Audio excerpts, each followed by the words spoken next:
প্ৰথমতে নিৰ্বাচনী আয়োগ তথা অসম চৰকাৰক মই ধন্যবাদ জ্ঞাপন কৰিছোঁ যে যোৱা এই ছেপ্টেম্বৰ মাহৰ 22 তাৰিখে বিটিচিৰ পঞ্চম সাধাৰণ নিৰ্বাচন অনুষ্ঠিত হৈ গ'ল আৰু আজি কাউণ্টিং আৰু এই মুহূৰ্তলৈকে শান্তিপূৰ্ণভাৱে নিৰ্বাচনটো পাৰ কৰোৱাৰ কাৰণে নিৰ্বাচন আয়োগ তথা প্ৰশাসনক মই ধন্যবাদ জ্ঞাপন কৰিছোঁ।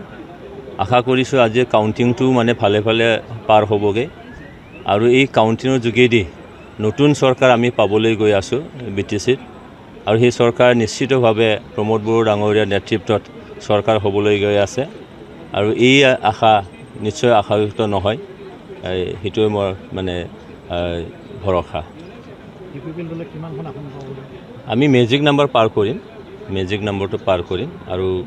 সুস্থ এটা চৰকাৰ এইবেলি আমি প্ৰমোদ বড়ো ডাঙৰীয়াৰ নেতৃত্বত গঠন কৰিবলৈ সক্ষম হ'ম। প্ৰথমতে নিৰ্বাচনী আয়োগ তথা অসম চৰকাৰক মই ধন্যবাদ জ্ঞাপন কৰিছোঁ যে যোৱা এই ছেপ্টেম্বৰ মাহৰ 22 তাৰিখে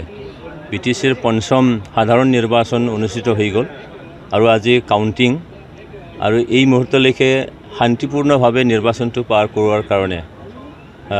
নিৰ্বাচন আয়োগ তথা প্ৰশাসনক মই ধন্যবাদ জ্ঞাপন কৰিছোঁ। আশা কৰিছোঁ আজি কাউণ্টিংটো ভালে পাৰ হ'বগৈ আৰু এই কাউণ্টিঙৰ যোগেদি নতুন চৰকাৰ আমি পাবলৈ গৈ আছোঁ বিটিচিত আৰু সেই চৰকাৰ নিশ্চিতভাৱে প্ৰমোদ বড়ো ডাঙৰীয়াৰ নেতৃত্বত চৰকাৰ হ'বলৈ গৈ আছে আৰু এই আশা নিশ্চয় আশাযুক্ত নহয়, সেইটোৱে মোৰ ভৰসা। আমি মেজিক নাম্বাৰ পাৰ কৰিম, মেজিক নাম্বাৰটো পাৰ কৰিম আৰু সুস্থ এটা চৰকাৰ এইবেলি আমি প্ৰমোদ বড়ো ডাঙৰীয়াৰ নেতৃত্বত গঠন কৰিবলৈ সক্ষম হ'ম। প্ৰথমতে নিৰ্বাচনী আয়োগ তথা অসম চৰকাৰক মই ধন্যবাদ জ্ঞাপন কৰিছোঁ যে যোৱা এই ছেপ্টেম্বৰ মাহৰ 22 তাৰিখে বিটিচিৰ পঞ্চম সাধাৰণ নিৰ্বাচন অনুষ্ঠিত হৈ গ'ল আৰু আজি কাউণ্টিং আৰু এই মুহূৰ্তলৈকে শান্তিপূৰ্ণভাৱে নিৰ্বাচনটো পাৰ কৰোৱাৰ কাৰণে নিৰ্বাচন আয়োগ তথা প্ৰশাসনক মই ধন্যবাদ জ্ঞাপন কৰিছোঁ।